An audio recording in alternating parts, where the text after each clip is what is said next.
भाइयों बहनों, धर्म प्रेमी सज्जनों, मैं आपके समक्ष मेरी लिखी हुई पुस्तक से 4 वीडियो जय गुरुदेव जीव कल्याण नाम के यूट्यूब के चैनल पे पहले पेश कर चुका हूँ। 5वां वीडियो आपकी सेवा में पेश करने से पहले मैं ये स्पेशल एपिसोड आपकी सेवा में पेश कर रहा हूँ। स्पेशल एपिसोड इसलिए पेश कर रहा हूँ कि मैं जो आपको बता रहा हूँ, समझा रहा हूँ और सत्संग के माध्यम से जो जनाना चाहता हूँ, जो जानकारी देना चाहता हूँ, उसके पीछे मेरा उद्देश्य क्या है और मानव जीवन की सार्थकता किसमें है, ये आप समझ सको कि मेरे द्वारा ये बताई जा रही बातें सत्संग के माध्यम से इतनी उत्तम और इतनी आवश्यक है कि इसके बिना मानव जीवन की जानकारी अगर नहीं ली आपने तो आपका मानव जीवन व्यर्थ हो जाएगा। मानव जीवन आपका सार्थक बने, आपकी जीवात्मा को सद्गति मिले, इसके लिए ये एपिसोड, स्पेशल एपिसोड बहुत ही ज़रूरी है। चूँकि हमारे धर्म ग्रंथों में जो प्रचलित है, भगवत गीता और रामायण बहुत ही महत्वपूर्ण है। भगवत गीता में आत्मा की चिरंतन सत्ता के बारे में बताया है, तो रामचरितमानस में आत्मा की मुक्ति के बारे में बहुत ही सांकेतिक भाषा में बताया है। गोस्वामी तुलसीदास जी ने रामायण लिखी तो रामचरितमानस लिखने से पहले उन्होंने घट रामायण लिखी थी। 25 वर्ष की अवस्था में उनका तीसरा नेत्र खुल गया और उन्हें पराविद्या का ज्ञान हो गया था। और उन्होंने जब घट रामायण लिखी तो उसका लोगों ने विरोध किया, फिर उसको लुप्त किया और रामचरितमानस लिखी। तो इस सफाई से लिखी है कि उसको समझने वाला समझ सकता है और बता सकता है। और समझने वाला कौन समझ सकता है? समझने वाला वही समझ सकता है, ते जानो जे दे जनाए, जिसे वो परमात्मा जना दे। अन्यथा ज्ञान से वो नहीं प्राप्त हो सकता। ज्ञान कहाँ से आया? यद्यपि बुद्धि मनुष्य शरीर में 5 तत्व पूरे दिए हैं और बुद्धि परमात्मा ने ज़्यादा दिए अन्य जीवों की अपेक्षा, अन्य योनियों की अपेक्षा, लेकिन मनुष्य शरीर में पूरे 5 तत्व है और बुद्धि का विस्तार है। परंतु मनुष्यों ने जो खोज की और आदि सतयुग में वेदों की रचना हुई और वेदों और उसके बाद उपनिषदों की, फिर द्वापर युग में भागवत जी और पुराणों की रचना व्यास जी ने करी। तो इस तरह जो धर्मशास्त्र बने हैं पुराने, इनमें आत्मा और परमात्मा के संबंध में विस्तार से बताया हुआ है। लेकिन जब भागवत जी से मुक्ति का आधार बता दिया, सप्ताह जी से सुनने से मुक्ति को आधार बता दिया, तो गोस्वामी जी ने रामचरितमानस लिखी। रामचरितमानस लिखने से पहले गोस्वामी जी ने लिखा स्वांत सुखाय तुलसी रघुनाथ गाथा।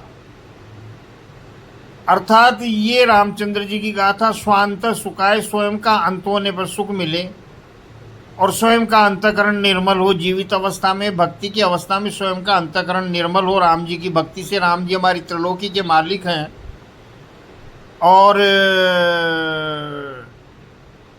राम जी की भक्ति करने से हमें सभी सद्गुण हमारे अंदर समावेष्टित हो जाते हैं उनके पद चिन्हों पर चलने पे।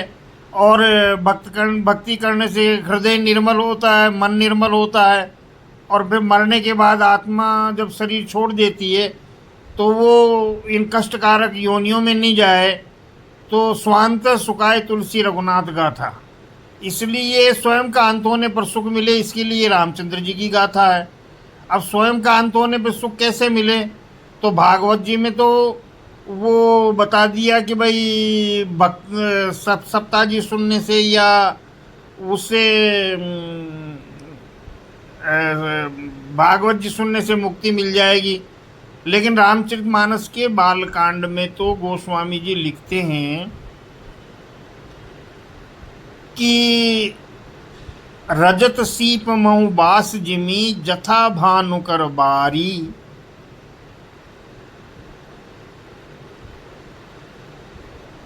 रजत सीप मऊ बास जिमी जथा भानुकर बारी।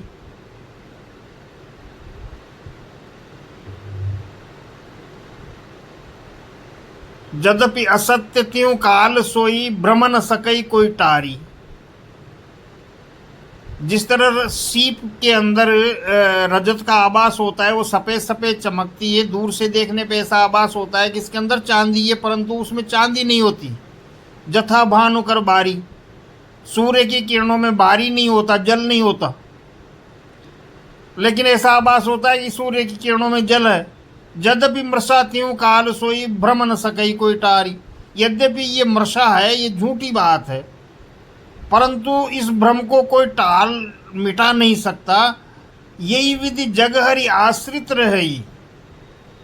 इसी प्रकार से सारा संसार विष्णु भगवान के आश्रित रहता है, हरि के आश्रित रहता है। यही विधि जग हरि आश्रित रही मुक्ति के विषय में। तदपि असत्य देत दुख है ही। और यही बात बाद में दुख देती शरीर छूटने पे, क्योंकि शरीर छूट गया फिर तो कुछ कर नहीं सकता। जब जीवित अवस्था में कर सकता है, जीवित अवस्था में परमात्मा की प्राप्ति हो सकती है, जीवित अवस्था में ही वो कार्य किया जा सकता है जिससे शरीर को, इस जीवात्मा को मुक्ति मिले, अपने घर पहुंच जाए। तो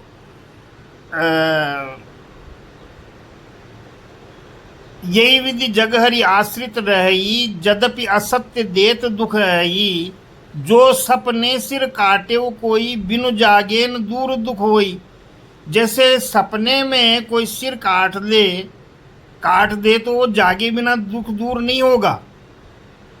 जब तक वो उसको सपना आ रहा है वो सोचेगा मेरा सर कट गया, जबकि सिर नहीं कटाया, अत्यंत दुखी होगा। लेकिन अगर वो जाग गया नींद से तो उसे मालूम हुआ कि यार ये तो सपना था, मेरा सिर तो जागा जाइए।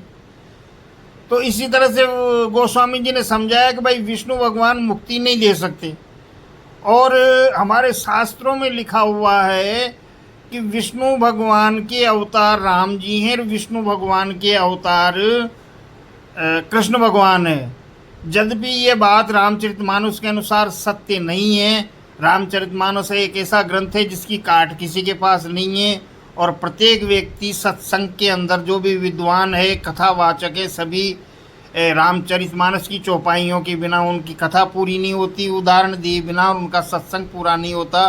लेकिन रामचरितमानस कभी ये नहीं कहती कि विष्णु भगवान के अवतार राम जी हैं।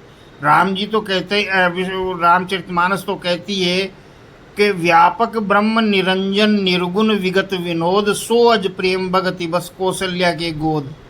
जो निरंजन भगवान है, जो सब जगह व्यापक है, व्यापक ब्रह्म निरंजन निर्गुण विगत विनोद, जो निर्गुण है, विगत विनोद है, सो अज, जो जन्म नहीं लेते, प्रेम भक्ति बस कौशल्या के गोद। लेकिन प्रेम भक्ति के वशीभूत होकर अवतार लेकर के कौशल्या जी की गोदी में आ गए। तो निरंजन भगवान का अवतार राम भगवान है, और राम भगवान ने श्रेष्ठ आदर्श मनुष्य के सामने रखे कि मनुष्य का क्या कर्तव्य होना चाहिए। तो राम भगवान विष्णु भगवान के, यानी निरंजन भगवान विष्णु भगवान के, ब्रह्मा विष्णु महेश तीनों के पिता हैं। सीता जी आद्य माँ शक्ति है जो इन तीनों की माँ है। तो इसके बारे में कई जगह बताया है। वाल्मीकि जी से राम जी पूछते हैं चित्र वो कि भाई मैं कुटिया कहाँ बनाऊं, तो वाल्मीकि जी कहते हैं कि भाई ऐसा स्थान बता दो जहाँ आप नहीं हो। आप तो सब के ज्ञाता हो, भूत भविष्य वर्तमान के, प्रत्येक स्थान के सब जानते होने वाले हो, फिर भी आपने पूछा है। तो उस समय वो वाल्मीकि जी उनसे कहते हैं कि विधि हरि शंभु नचावन हरि, जग पेखन तुम पेखन हारे, विधि हरि शंभु नचावन हारे। ये संसार एक दृश्य मात्र है और तुम इसके रचयिता हो। और विधि मैंने विधाता ब्रह्मा जी, हरि मैंने विष्णु भगवान और शंभु शिव। विधि हरि शंभु नचावनी हारे, शंभु मैंने शिव जी। आप इन तीन को नचाने वाले हो। तेऊ न जाने मर्म तुम्हारा, और ये तीनों भी तुम्हारे मर्म को नहीं जानते। और तुम्ही को जान निहारा है राम जी, आपको और दूसरा क्या समझ सकता है। हनुमान जी ने अशोक वाटिका में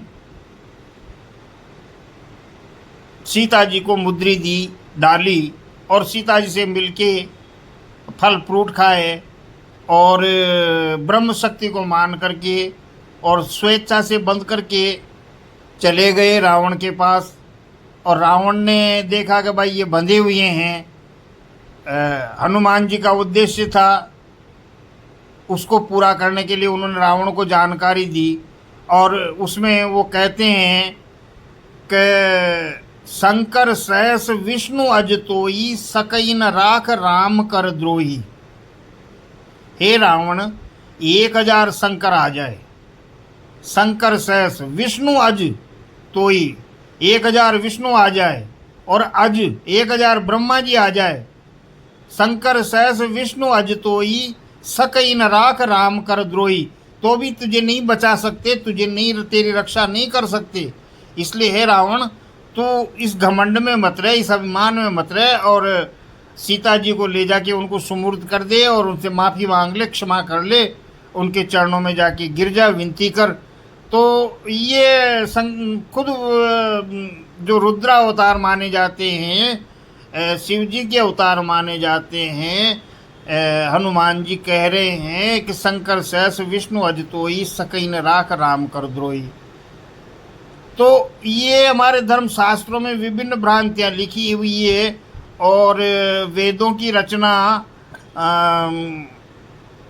किस आधार पे हुई, किस लिए हुई, किस तरह से हुई, इसकी क्रमबद्धता से आपको ज्ञान हो और ये भ्रम, शास्त्रों का भ्रम आपके सामने से हट जाए, अंधेरे के बादल छट जाए और आपका जीवन सार्थक बने। इसके लिए मैं स्पेशल एपिसोड ये आपके समक्ष पेश कर रहा हूँ कि आप सही जानकारी आप प्राप्त कर सको मेरे इन लिखी हुई किताब के एपिसोडों को पढ़कर, समझकर। क्योंकि देखो भाई, बात ऐसी है कि गोस्वामी जी ने रामायण लिखी तो रामायण में लास्ट में रामायण की आरती लिखी। आरती में लिखा भाई ये वाल्मीकि विज्ञान विशारद वाल्मीकि जी की, हनुमान जी की और शंकर भगवान की, ऋषियों की, मुनियों की, सबकी आरती है और सबके मन को भाने वाली है। और 6 शास्त्र सब ग्रंथन का रस, 6 शास्त्र और सब ग्रंथों का ये रस है। तो अब ग्रंथों का रस है ये, 6 शास्त्र सब ग्रंथों का रस है।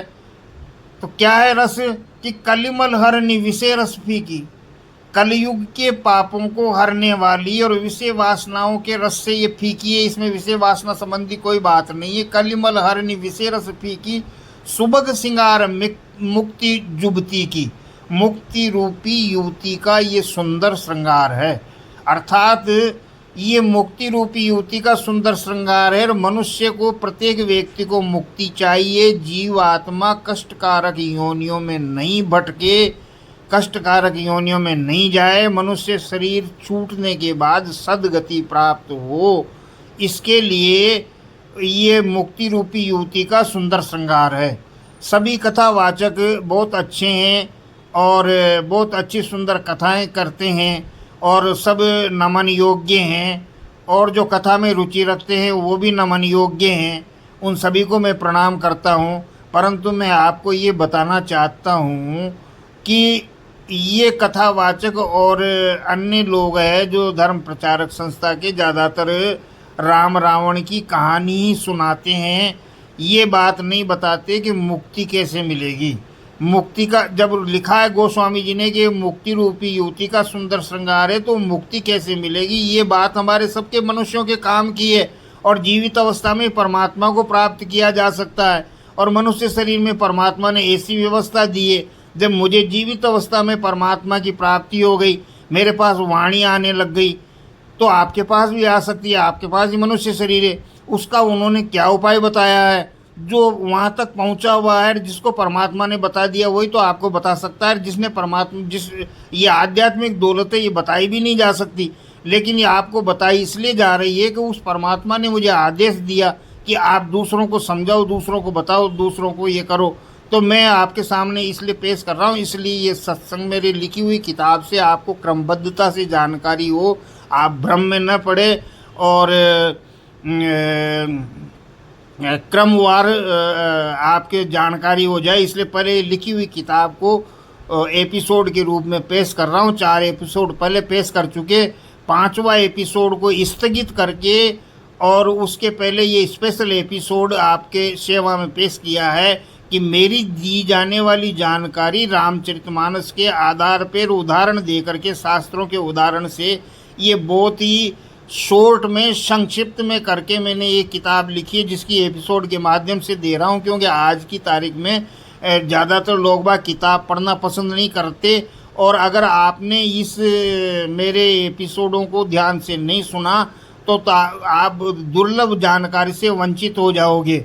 मनुष्य जीवन बड़े भाग्य से मिलता है, और हमारे धर्म शास्त्रों में ये कहीं नहीं लिखा हुआ है आप खूब संपत्ति कमाओ, खूब मकान बनाओ, 4 बार भूख लगे तो 4 बार खाओ, कोई व्रत उपवास करने की जरूरत नहीं। भगवान तो भावना को देखते हैं, परंतु ये आवश्यक है कि ज्ञान से भक्ति की जाए। रामचरितमानस में लिखा है, राम भगत जगचारी प्रकारा, सुकृत चारियो अनग उदारा, ज्ञानी प्रभु विशेष प्यारा। तो ज्ञानी को प्रभु ने विशेष प्यारा समझा है। क्यों? ज्ञान से भक्ति करोगे तो आपको कष्टकारक योनियों में नहीं भटकना पड़ेगा और आपकी जीवात्मा को मुक्ति मिल जाएगी। वरना आप ऐसे धूल में लठ देते रहो और भ्रम में रहोगे। धर्मशास्त्रों ने कई तरह से भटकाव दिए हैं, इसलिए रामचरितमानस लिखी। रामचरितमानस की काट कहीं नहीं है, और इसलिए मेरा ये स्पेशल एपिसोड बीच में आपके समक्ष पेश कर रहा हूँ। कृपया इससे आप अपनी रुचि लगन जागृत करें, क्योंकि मैं जो बताऊँगा वो साथ में परमात्मा ने मुझे समझाया बताया, वो बात तो है ही, लेकिन आपको मेरी बात पर विश्वास मत करो, आप रामचरितमानस की बात पर विश्वास करो। रामचरितमानस के से मैं उदाहरण दे करके आपके समक्ष स्पष्ट करूंगा कि भाई ये रामचरितमानस में लिखा हुआ है, जिसके अर्थ तक दूसरे नहीं जा सकते। क्योंकि कॉलेजों में इनमें डिग्रियां प्राप्त कर सकते हैं, संस्कृत में काफ़ी ज्ञानी हो सकते हैं, नए श्लोक की रचना कर सकते हैं, आचार्य प्राचार्य हो सकते हैं, लेकिन जो ज्ञान जहाँ इस धरती पर है उसी ज्ञान से तो इन्होंने डिग्रियां प्राप्त करी, उसी ज्ञान तक तो इनकी बुद्धि की पहुंच है। आध्यात्मिक विद्या एक ऐसी विद्या है जहाँ तक पहुँच तो परमात्मा जिसको बता दे वही समझा सकता है आपको। तो इसलिए मैं आपको समझा रहा हूँ और आपको बता रहा हूँ, और आप इस बात को समझोगे, सोते ही आपकी इच्छा जागृत होगी, आप मेरे पास सत्संग में आओगे और ईश्वर का कैसे दर्शन किया जाए, ईश्वर को कैसे प्राप्त किया जाए और उसका तरीका क्या है, ये सब सारी चीज़ों की आपको जानकारी होगी। और इसके अलावा स्वयं को विश्वास होगा और उपलब्धि मिलेगी, अच्छी उपलब्धि मिलेगी और आपका जीवन सार्थक बनेगा। इसलिए इसे ध्यान से सुनने की आवश्यकता है और सारे एपिसोडों को ध्यान से सुनने की आवश्यकता है। धन्यवाद।